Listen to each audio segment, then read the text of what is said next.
Bóni Zsolt vagyok, a Magyar Nemzeti Cigányzenekar nagyművőse, szólamvezetője.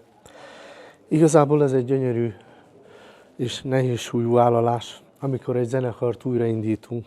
Nem csak egy zenekart indítunk újra, hanem egy örökséget élesztünk fel. Valójában egy hídépítése múlt és a jelen közé. Ez a zene összeköti a magyar és a cigány identitást. Az újjáélesztésnél kulcskérdés, hogy a kettősség, ami a klasszikus zene és a hagyományos magyar nóta virtuóz ötvözete megmaradjon. És hogy mit jelent nekem ez a zenekar, vagyis nekünk, beszélhetek a kollégáim nevébe is.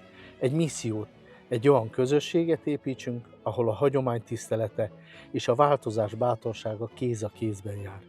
Hogy őszintén tudjuk kötni a zenénk által embert az emberrel, kultúrát a kultúrával, itthon és a nagyvilágban.